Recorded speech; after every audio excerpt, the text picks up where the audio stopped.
What's up, everyone? Welcome or welcome back to the channel. I can hardly believe I'm already saying this, but I finally beat Code Vein 2. And man, it sure was the experience of all time.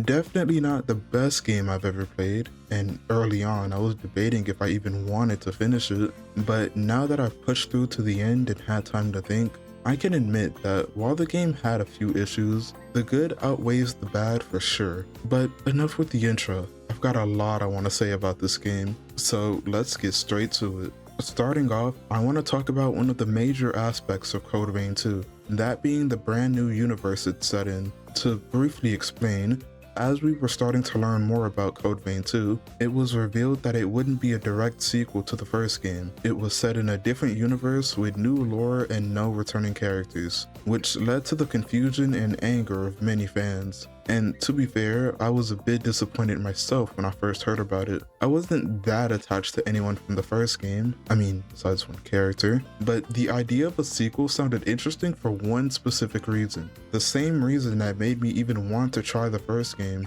Code Vein and God Eater are in the same universe. Well, it's not outright confirmed, but it's implied, and I mean heavily implied to be the case. And since the first game kinda ended on a cliffhanger of the cast leaving to the outside world, I thought a sequel would be the perfect chance to have a game that connects the two series. But unfortunately, Shift had other plans. Them straying away from the first game and even further away from God Eater was kind of a bummer. Although I do understand why the decision was made. I can imagine it would have been way more difficult to make Code Vein 2 if they had to constantly make sure they didn't mess up the lore from the first game or God Eater. Having a clean slate to work with let them get way more creative and make the game a lot more unique.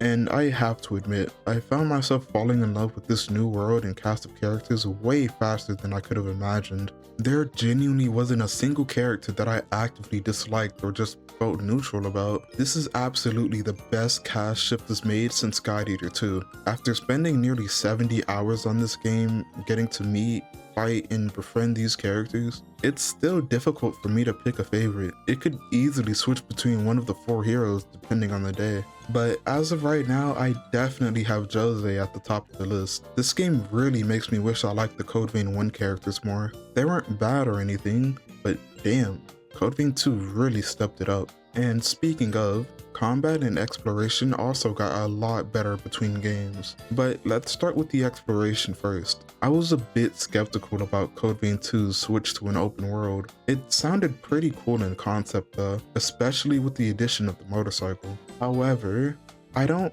really enjoy open world games, for a variety of reasons honestly, but most of the time it's because I just end up getting bored halfway through, or pretty early on in some cases. Sometimes the combat isn't fun, so I just avoid enemies while exploring. Sometimes the activities in the world start feeling so tedious that I don't want to explore much. Or other times the world is just too big, so going from place to place gets tedious. The list could go on, but I'm sure you get the point by now. Much to my surprise though, I didn't run into any of those issues during Code Vein 2. I thoroughly enjoyed all the time I spent exploring the world. For one, the map is pretty big, but it's not overwhelming or anything. In fact, it doesn't really take too long to get anywhere, even if I get distracted by fighting enemies or checking out a short dungeon on the way. And there's a good incentive to explore the world as well, from side quests to finding rare abilities or weapons, and most important of all, health regen upgrades. I am so glad I took my time while exploring, because if I was stuck with 3 heals for some of these bosses, it would have taken way longer to beat the game. Although that could be a pretty fun challenge run, if I ever replay the game that is. I think I only have 2 real complaints about the exploration. The first being that the map kinda sucks, at least sometimes. There were multiple points where I was confused on where to go, and when I went exactly to where a marker was placed on the map, there'd be nothing there. Then I'd end up roaming around until I found the entrance to an underground cave that was nowhere near where the map said to go. The opposite would happen quite a bit too, where the actual destination was on some cliff despite what the map looked like. It was more annoying than anything, nothing that actively ruined the entire game. It could easily be fixed by just having the map show elevation, although I'm not sure how easy that would be to implement. My other complaint is that the bike felt kinda weak. Not only does lightly bumping something take off like half of its health, but driving uphill makes it slow down way too much. I don't even mean steep hills or anything. Even an average incline seems to make the bike struggle. Is it realistic? Yeah, probably. Is it kind of annoying? Definitely. I think if the bike was just faster overall, it'd be a lot more fun to use. That being said, I'm still glad it's in the game. Moving on now, it's finally time to speak on combat. I'll be honest, I haven't played many Souls-likes, and by that I mean the only one I played was Code Vein 1, so I can only really compare this game to how the original felt. But I can say for certain that Code Vein 2 feels leagues better than the first game. Well, more accurately, it builds up to feeling that way. But I should explain the changes before I get into it. To briefly summarize, blood veils are now called jails, and your defense still comes from them and how much you've upgraded them. And your drain attack is also dictated by which jail you have equipped. Gifts are now called forme, and there's 3 different types. Weapon forme, which are skills, abilities, or support buffs you equip directly to your weapon. Defensive forme, which can either be a parry, a guard, or a backstep. And finally, bequeath forme, which are slow but powerful special weapons you get access to. It's essentially what the first game had, but expanded on for more options and with some restrictions lifted as well. It opens up build potential quite a bit, although personally I only had 3 builds throughout the game. My first one was focused on buffing myself and spamming projectiles. I wasn't exactly confident in not getting hit early on, so this build worked for quite a while. The second one was a pretty basic one-handed sword build, although with the forme I got from Lyle, I was able to do some really stupid damage. It almost got me through the rest of the game, but I had to change it up towards the end when I started getting my ass kicked again. My final build was a speedy two-handed sword build, which worked wonders and also made the final fight really damn fun. Overall, I had fun testing out weapons and builds to find the perfect setup that suited my playstyle. It felt a lot more engaging than the first game, where I kinda just used my favorite character's blood code and equipped whatever looked cool.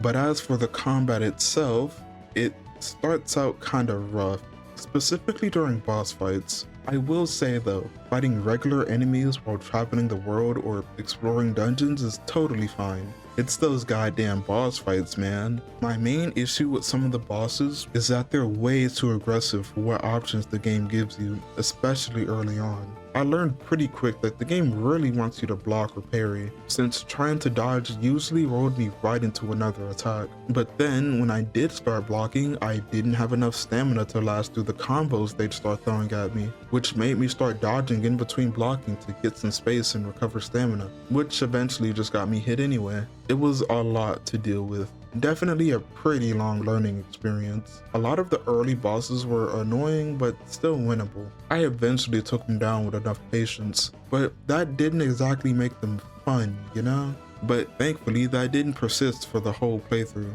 Around midway through the game, essentially when I got to one of the hero's second arc, something about the combat finally just clicked with me. I don't know if it was for me getting better gear or playing the game enough to finally feel comfortable, but after that point I really started to enjoy all the fights the game threw at me. And as exaggerated as it sounds, the boss fights got drastically better from there on out. Yeah, they were still really aggressive, and I wouldn't exactly say they got any easier, but they felt way more manageable and, most importantly, way more fun. It got to the point where I almost wanted to lose on purpose just so I could redo the fight. I just wish I felt like this during the entire playthrough, but the first half of the game was still decent, even with the issues I had. So even if the game had to build up to feeling this good, I can say I still had a ton of fun. Music is another thing I just have to talk about. The original Code Vein, as well as God Eater 1 through 3, had some genuine god tier music thanks to one of the greatest to ever do it, Go Shiina. And unsurprisingly, he did an amazing job in Code Vein 2 as well. There wasn't a single track I heard that came anywhere close to sounding bad, and some songs hit really damn hard during more emotional scenes. The new version of Memory of the Lost moved me more times than I could count, and all the boss themes were really good too. Another complete banger of a soundtrack all around. I really can't be disappointed. But with that out the way, it's finally time I go over the story and talk a bit more about the characters as well. If you don't want to get spoiled on anything major, just skip ahead to the next bit. Alright, let's get to it. I'm just gonna come right out and say it. This is arguably one of Shift's best written games. Code Vein 2 had me hooked faster than I ever could have imagined. Unfortunately, the game doesn't start off perfect though. The opening act is fine enough, but comparing it to everything else that happens, it definitely starts to feel a bit lackluster. To give it credit though, it's a good introduction to important characters and sets up exactly what you'll be doing throughout the game. Noah and Valentin are pretty cool characters though, so learning more about them and their backstories was fun, and kinda tragic during the first ending. Things pick up within the Sunken City though. Both of Jose's arcs are probably some of my favorite parts of the game, although I do feel like the second one is a bit better. Learning more about her past, her relationship with her sister, and seeing how deeply she cares for the residents of the city really made me like her that much more. Oh, and I guess we got engaged too. That probably adds to it. And doing all that while knowing I was gonna have to fight her once I got back to the present really had me conflicted. And it's worse that it happens twice with Holly and Lyle as well. It honestly had me doubting if Lavinia's method was even helping anything. Actually, that's probably why she was so adamant on me not listening to Xenon.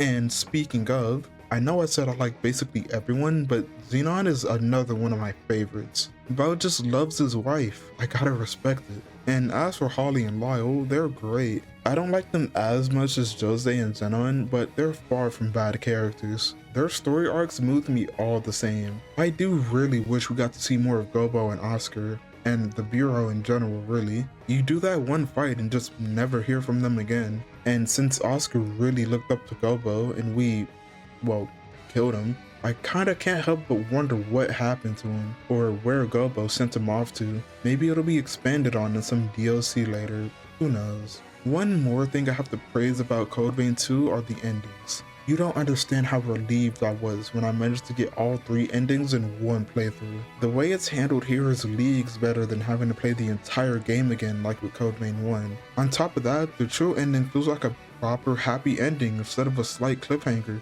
God, I love this game. And yeah, that's pretty much everything I had to say. I still can't believe how much I ended up enjoying Code Vein 2, especially with how mixed I felt during its early parts. It's by no means a perfect game, but I'd be lying if I said the entire thing was horrible. The lesser aspects are still there, but the good drastically outweighs the bad in my eyes. So overall, it's a damn good game, and an amazing upgrade of what Code Vein 1 established. Anyway, that's all for me. If you enjoyed the video, feel free to leave a like and subscribe. Alright, thanks for watching. I'll see you next time.